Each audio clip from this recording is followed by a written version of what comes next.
መጀመሪያው መከራ ወደ እናንተ የሚመጣው እግዚአብሔር አምላክ በእናንተ ስለሚያምን በእናንተ ስለሚተማመን ቴስት ሊያደርጋችሁ መከራን ወደ ህይወታችሁ ሊያመጣ ይችላል። መከራን ግን እግዚአብሔር ሲቀጣችሁ መከራ ወደ ህይወታችሁ ሲመጣ መታገስ አለባችሁ።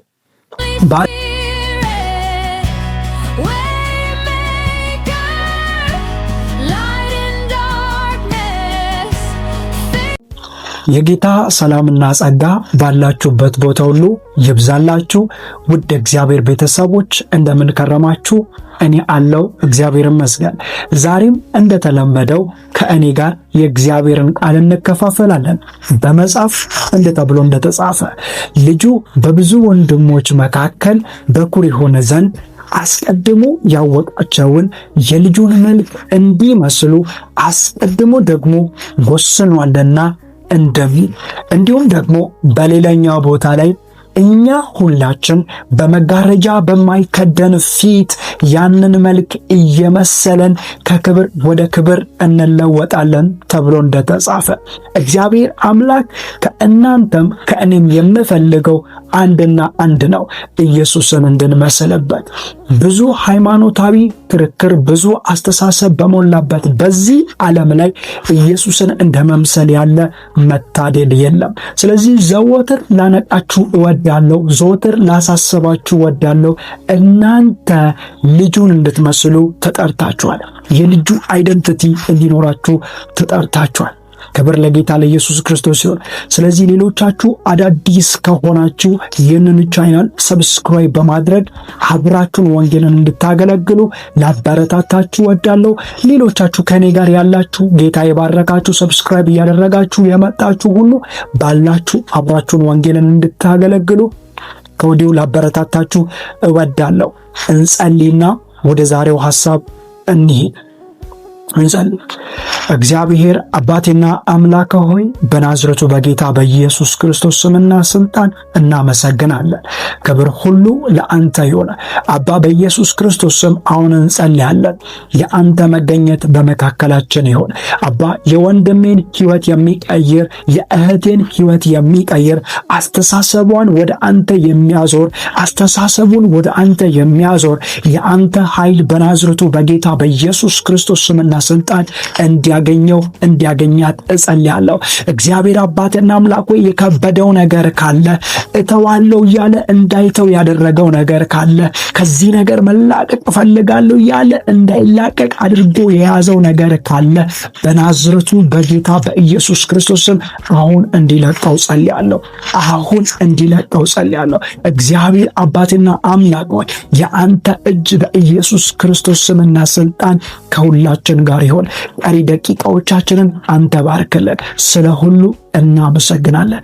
በናዝሬቱ በጌታ በኢየሱስ ክርስቶስ ስምና ስልጣን አሜን።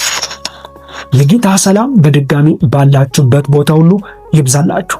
ዛሬ የምናወራው በመከራ ውስጥ መታገስ የሚለውን ነው። አዎ በመከራ ውስጥ መታገስ።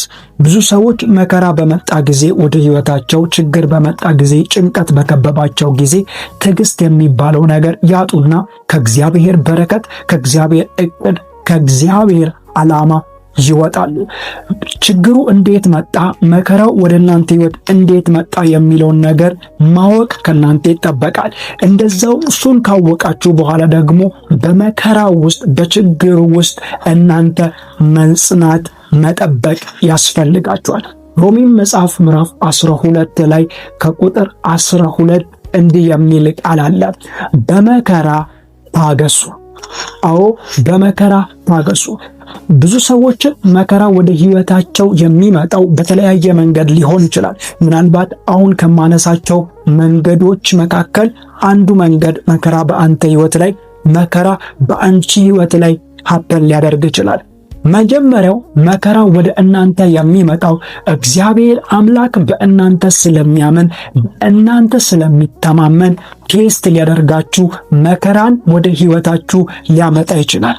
መከራን፣ እንቆቅልሽን በቤታችሁ ላይ በህይወታችሁ ላይ የማትወጡበትን ነገር ወደ ህይወታችሁ ሊሰደው ይችላል። ያን አይነት መከራ ወደ ህይወታችሁ ሲመጣ ምናልባት ብዙዎች ተስፋ የሚያስቆርጡ ግራ የሚያጋቡ በኃጢአትህ ነው፣ እግዚአብሔርን በድለ ነው፣ እግዚአብሔርን በድለሽ ነው፣ እግዚአብሔር ፊቱን ባንቺ ላይ ስላዞረ ነው፣ ፊቱን ባንተ ላይ ስላዞረ ነው እያሉ ተስፋ የሚያስቆርጡ ሰዎች በዙሪያችሁ ላይ ሊበዙ ሊነሱ ይችላሉ። ነገር ግን የመጀመሪያው መከራ ወደ ህይወታችሁ የሚመጣው እግዚአብሔር በእናንተ ስለተማመነ ነው። ባለፈውም ለመናገር እንደሞከርኩኝ በኢዮብ ህይወት ላይ መከራ ሲመጣ ታገኛላችሁ። ኢዮብ ህይወት ላይ ጭንቀት ሲመጣ ታገኛላችሁ። ንብረቱ ሲያጣ፣ ልጆቹን ሲያጣ፣ ከዛም አልፎ ሄዶ ባለቤቱ ጥላ ስትሄደው ታገኛላችሁ። እንደዚህ አይነት መከራ ወደ ኢዮብ ህይወት የመጣው ኢዮብ ኃጢአት ስለሰራ አይደለም። ኢዮብ በእግዚአብሔር መንገድ ላይ መቆም ስላቃተው አይደለም። ኢዮብ በእግዚአብሔር ላይ ተቃርኖ የክፉ ቃል ስለተናገረ አይደለም። የኢዮብ በቅድስና መኖር ህይወት ስለከበደው አይደለም። ኢዮብ በመጀመሪያ ጻድቅ ነው። ኢዮብ በቅድስና በእግዚአብሔር ፊት የሚኖር ሰው ነው። ኢዮብ እግዚአብሔርን የሚፈራ ሰው ነው። ነገር ግን እግዚአብሔርን ለሚፈራው ለዛ ሰው ኢዮብ፣ ለዛ እግዚአብሔርን ለሚያከብረው ለዛ ሰው ኢዮብ መከራና ፈተና ወደ ህይወቱ ሲመጣ ታገኛላችሁ። ኢዮብ ብቻ አይደለም። አብርሃምም ጋር ሄዳችሁ ስትሄዱ እግዚአብሔርን የሚፈራ ነው። በእግዚአብሔር ቤት በታማኝነት የሚያገለግል ነው። ለእግዚአብሔር ድምፅ እንደሱ የሚታዘዝ ሰው በሌለበት ሰዓት እግዚአብሔርን የምታዘዝ ሰው ነው። ማን ሲባል አብርሃም። ነገር ግን በአብርሃም ቤት ላይ እንቆቅልሽ አለ፣ መከራ አለ፣ ዕለት ዕለት የሚያስለቅሰው ጉዳይ አለ። ልክ እንደዛው በኢዮብ ህይወት ላይ ዕለት ዕለት የሚያስለቅስ ጉዳይ አለ። ነገር ግን እነዚህ ሰዎች በዛው ህይወታቸው ውስጥ በዛው እንቅስቃሴያቸው ውስጥ እግዚአብሔርን መታገስን ያውቁበታል። እግዚአብሔርን መጠበቅን ያውቁበታል። በመከራ ጊዜ መታገስ፣ በመከራ ጊዜ በመከራ ሁኔታ መከራ ህይወታቸውን ዘመናቸውን ሊከበው ሳለ መታገስ እግዚአብሔር ራይት እንደሆነ መመስከር። በዚህ አንዳንድ ሰዎች እትኛው ልበልላችሁ፣ በመከራ ውስጥ ታገሱ ተብሎ ሲነገራቸው ምን ብሎ ያስባሉ? ያልፋል፣ ይህም አልፎ ሌላ አዲስ ቀን ይመጣል ምናምን የሚለውን አመለካከት ይመስላችኋል። ይሄ ባንተ ላይ የምትናገረው እምነት ነው። የመጀመሪያው በመከራ ውስጥ መታገስ ማለት እግዚአብሔር ትክክልና ታላቅ አምላክ እንደሆነ አምኖ መቀበል ነው። ኤልሻዳይነቱን አምኖ መቀበል ነው። ኢዮብ ያንን ሁሉ መከራ ወደ ህይወቱ በመጣ ጊዜ በትዕግስት እንዲህ አለ፣ እግዚአብሔር እንዳመጣው እግዚአብሔር ይወስደዋል። ከእግዚአብሔር እጅ መልካም ብቻ አይደለም የምቀበለው ክፉም ቢቀበል አለ። አሁን የተቀበልኩትን እንዳለ ከእግዚአብሔር እጅ ብቀበለው ይሄ ነገር እንደሚያልፍ 100% እርግጠኛ ነው። ኢየሱስ ጌታ ነው። ስለዚህ በመከራ ውስጥ ታገሱ። የመጀመሪያው መከራ ወደ እናንተ እንዴት ይመጣል ተብሎ ሲፈለግ እንደነገርኳችሁ ነው። የመጀመሪያውና ትልቁ እግዚአብሔርን ፈርታችሁ እያለ በቅድስና እየኖራችሁ እያለ እግዚአብሔር በሚወድበት መንገድ ላይ እየሄዳችሁ እያለ እግዚአብሔር በእናንተ ተማምኖ የሚፈትናችሁ የሚመጣባችሁ መከራ ያ መከራ ነው። ያንን መከራ ታገሱት። እግዚአብሔር እንዳመጣው እግዚአብሔር ይመልሰዋል። ሁለተኛ መከራ ወደ እናንተ ህይወት እንዴት ነው የሚመጣው ሲባል እግዚአብሔር ሲያናገራችሁ፣ እግዚአብሔር ወደ እሱ እንድትመልሱ ሲፈልግ፣ እግዚአብሔር ቃሉን እንድታከብሩ እንደ ሐሳቡ እንድትወጡና እንድትገቡ ሲፈልግ በራሳችሁ መንገድ ስታችሁ ስትሄዱ፣ በራሳችሁ ጎዳና ጥሳችሁ ስትሄዱ፣ ልባችሁ ላይ የተማችሁትን ነገር ማድረግ ስትጀምሩ ያ መከራ እግዚአብሔር ሲቀጣችሁ ወደ ህይወታችሁ ይመጣል።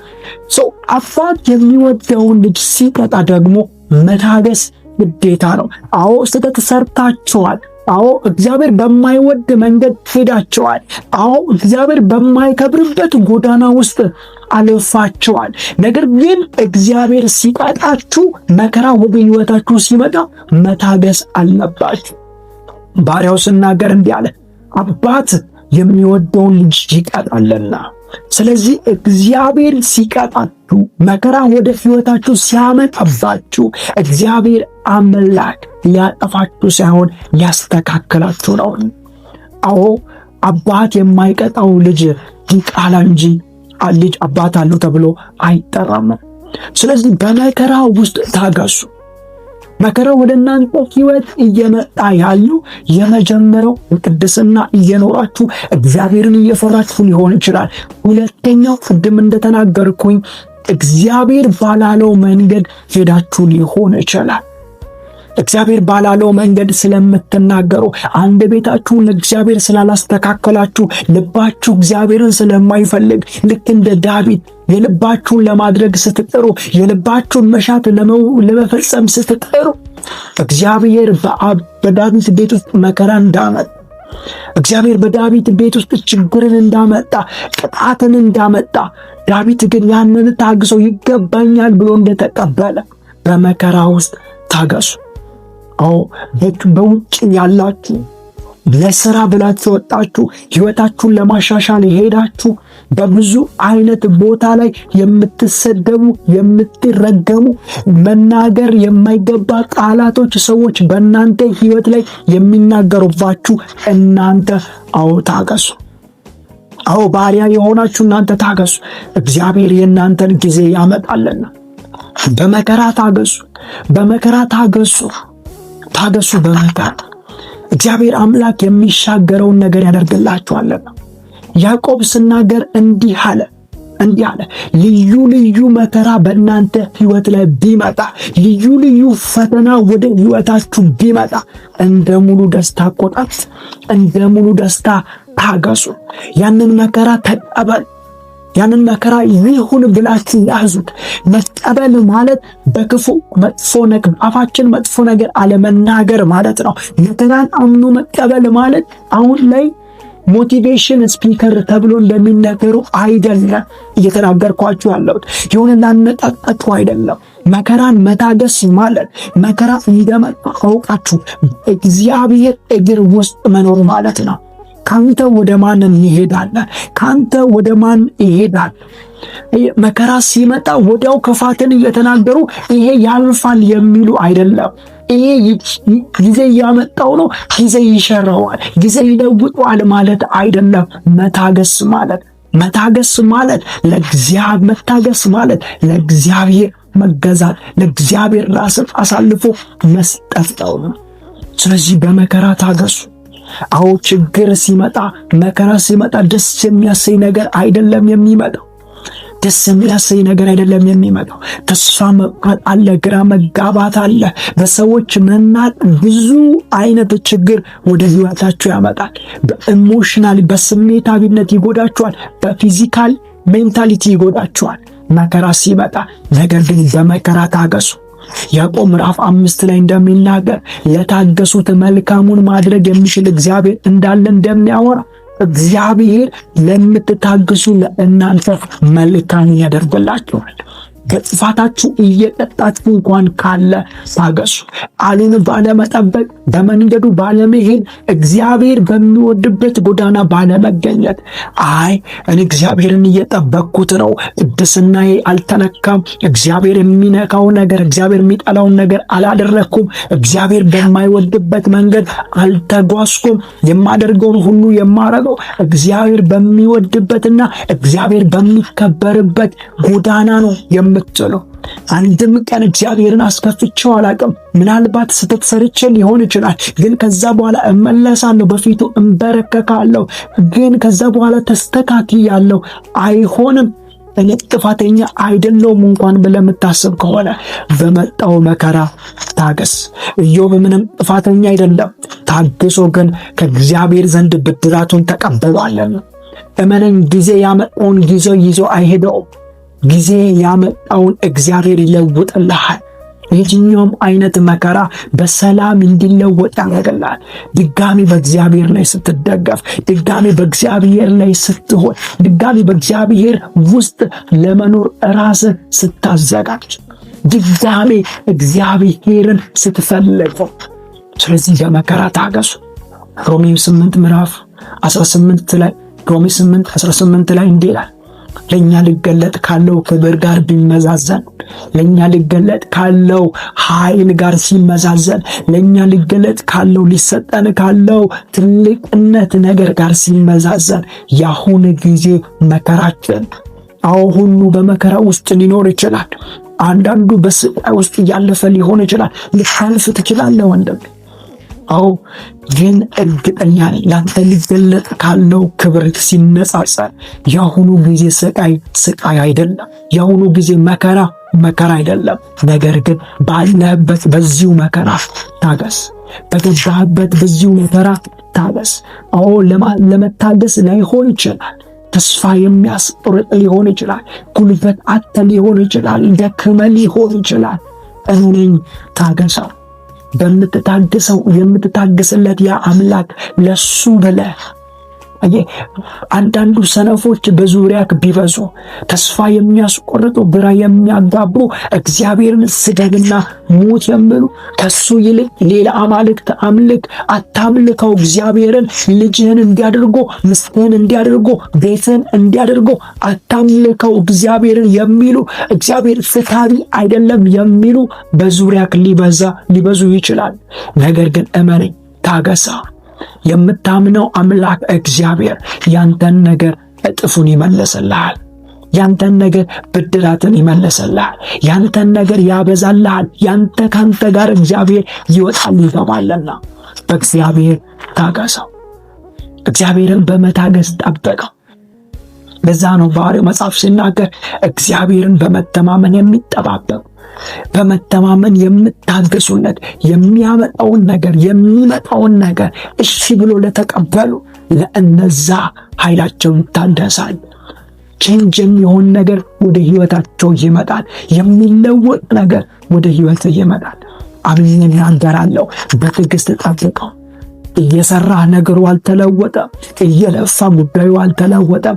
እየለፋሽ እየሰራሽ ችግር ብቻ፣ በሰዎች መጠላት ብቻ፣ በሰዎች የምትጠይበት ጉዳይ ሳታደርጊ፣ ሰው የሚጠላሽ ነገር ሳትሰሪ፣ ሰው የሚጠላክ ነገር ሳትሰራ፣ የሚጠላክ በዛ፣ የሚያሳድድክ በዛ፣ የሚረግምክ በዛ። እግዚአብሔርን ታገሰው። እግዚአብሔርን እየተከተልክ እግዚአብሔርን እያመለክ ይሄ ነገር በአንተ ህይወት ላይ ሊሆን ግድ ነውና፣ ይሄ ነገር በአንተ ህይወት ላይ እግዚአብሔርን ተከትሎ ዳዊት ተወግሯል። ዳዊት ተጨንቋል። ዳዊት በመከራው ውስጥ አልፏል። ኢዮብ በመከራው ውስጥ አልፏል። ዮሴፍ በመከራው ውስጥ አልፏል። ይስሐቅ በመከራው ውስጥ አልፏል። እንደምታውቁት ይስሐቅ የሚቆፍረው ጉድጓድ አለው። ይስሐቅ በቆፈረ ጉድጓድ ላይ ይመጡና ይከራከሩበታል። የኛ ነው ይላሉ። እሱ ግን አለፍ ብሎ አሁንም ይቆፍራል። እግዚአብሔርን አያማርረው፣ እግዚአብሔርን ይጠብቀዋል። ከጉድጓዱ አይደለም ጉዳዩ፣ ከሱ ጋር ያለው ይበልጣል። እግዚአብሔርን ጠብቀው። እመነኝ፣ የምትቆፍረው እንዳለ ቢወስዱብህ እንኳን ሌላ የቆፈርከውን ሮቦት ያንብልሃልና። ሃሌሉያ! ኢየሱስ የጌቶች ጌታ ነው። ሌላ የቆፈርሽውን ሮቦት ያደርግልሻለን። ሌላ የቆፈርሽውን ይባርክልሻለን። ሌላ የቆፈርሽውን ያሳድግልሻልና እግዚአብሔርን ታገሽ። በመከራ ውስጥ ታገስ። በችግር ውስጥ ታገስ። በቅድስና ታገስ። ቅድስናን እያደረግ እግዚአብሔርን እየፈራ መከራ በዝቶብሃል፣ ድጋሚ ታገስ። ድጋሚ ታገሽ። እግዚአብሔር ወደ ህይወትሽ እየሮጠ ይመጣልና። ክብር ለጌታ ለኢየሱስ ክርስቶስ ሲሆን እንጸልይ። የታመማችሁ በዚህ አይነት ችግር ውስጥ አላችሁ፣ በሽታ ውስጥ አላችሁ፣ ሁላችሁ ከኔ ጋር እንድትጸልዩ እፈልጋለሁ። አብረን እንጸልይ። እግዚአብሔር አባትና አምላክ በናዝሬቱ በጌታ በኢየሱስ ክርስቶስ ስምና ስልጣን በህይወታቸው ላይ ያንተ እጅ ይገለጥ። አባ በሽታ ከቤታቸው ይነቀል። አሜን ለሚለኝ በኢየሱስ ክርስቶስ ስም ይነቀል። በኢየሱስ ክርስቶስ ስም ይነቀል። መውጣት መግባታቸውን የሚከተል የሚያሳድዳቸው የክፉ በዓል የክፉ ኃይል የተመታ ይሁን። እግዚአብሔር የአንተ እጅ በመውጣት በመግባታቸው ከእነሱ ጋር እንዲሆኑ ጸልያለሁ። አባቴና አምላክ በኢየሱስ ክርስቶስ ስምና ስልጣን ቀናቸው ይባረክ፣ ትዳራቸው ይባረክ፣ ስራቸው ይባረክ። እግዚአብሔር አባቴና አምላክ ሆይ በመጽሐፍ እንዲህ ተብሎ እንደተጻፈ ያያቸው ሁሉ ይውደዳቸው፣ ያያቸው ሁሉ ፊቱን ይስጣቸው። እግዚአብሔር አባቴና አምላክ ሆይ ጀርባውን ያዞረባቸው ሁሉ ፊቱን ይስጣቸው። እግዚአብሔር አባቴና አምላክ ሆይ ኃይል ከነሱ ጋር ይሁን፣ ከወንድሜ ጋር ከእህቴ ጋር እግዚአብሔር ቃልን ለመስማት ከተዘጋጁት ጋር ይሁን። አሜን ላለኝ አባ በሽታ ከቤቱ እስከ ዘመኑ እንዲሄድ ጸልያለሁ። የአንተ እጅ በኢየሱስ ክርስቶስ ስምና ስልጣን ሕይወታቸውን ይንካ፣ ዘመናቸውን ይንካ። ያንተ የሆነው ነገር በቤታቸው አይታጣ። እግዚአብሔር ሆይ ያንተ መንፈስ ይርዳቸው። ስለ ሁሉ እናመሰግናለን። ቀሪ ደቂቃዎቻችንን ስለ ባርክ ተባረክ። ክብር ሁሉ ላንተ ይሁን በኢየሱስ ስም አሜን። ጌታ ኢየሱስ ክርስቶስ ይባርካችሁ። ሐሳብ አስተያየት ካላችሁ የሆነላችሁን ነገር ከታች እየጻፋችሁ እንድትከተሉ ይሁን። ሼር፣ ሰብስክራይብ ማድረግ እንዳይረሳ። እወዳችኋለሁ። ጌታ ኢየሱስ ይባርካችሁ።